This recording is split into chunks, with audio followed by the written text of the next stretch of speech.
Welcome to another episode of Sowing Musical Seeds. Today we're going to discuss what is patriotism. The pieces that you're about to hear ask and sometimes state an answer to one of these most complex of questions. I found this much easier to answer a few months ago.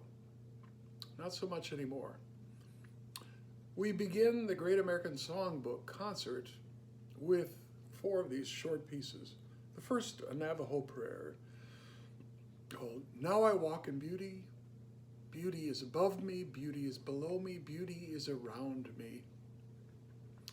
Who can argue with this bit of patriotism towards the earth, let alone the indigenous people that once nurtured it?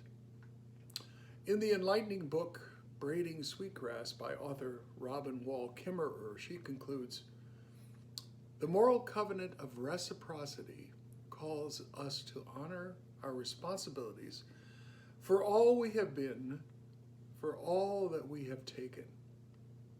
It's our turn now, long overdue. Whatever our gift, we are called to give it and to dance for the renewal of the world." Love that last sentence.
In our second piece of this patriotic set, Caroline Shaw, 2013 Pulitzer Prize winner, captures the breath of the needy, of the downtrodden, of those trying to breathe in Her Beacon-Hand Beckons. The great C.S. Lewis, whose words are used here, struggled with his own identity as an Irishman living and working in London, perhaps his own feelings of the Northern Ireland struggle in Belfast, and a desire for an ecumenical brand of Christianity color his words as he expands on the inscription under the Statue of Liberty with the words, "Give to me those yearning to breathe, mid the pleas for mercy from those yearning to breathe free." And finally answering with, we will be your refuge.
Our third short offering, The Liberty Song, was written some 8 years before the Declaration of Independence.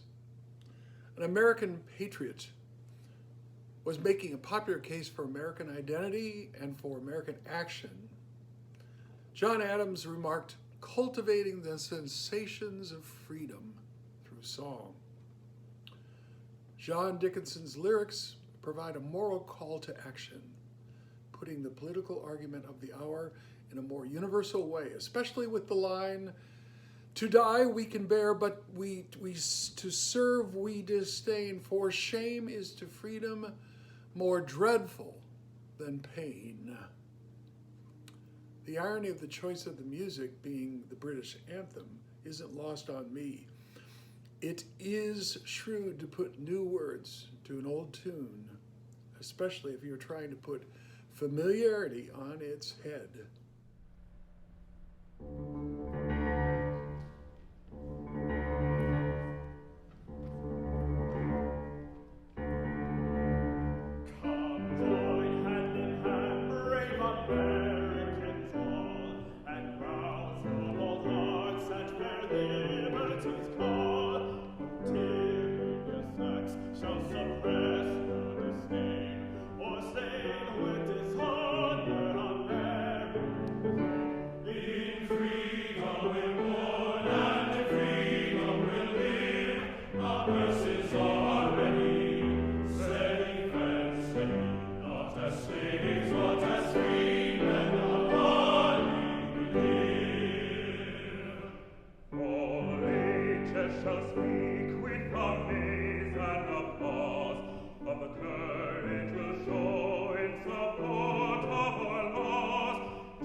Finally, the words of the Star-Spangled Banner were written by Francis Scott Key under stirring circumstances.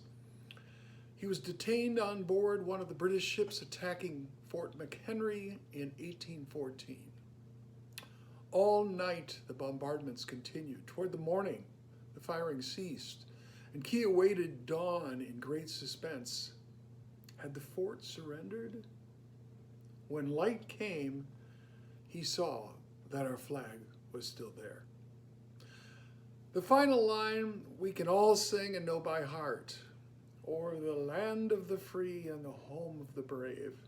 But we must ask, who are the free? Who are the brave during this time? What is a patriotic act? What does it mean to be a patriot in America today, during these times? We hope you are challenged to look anew at what America can be, perhaps must become, to be truly patriotic.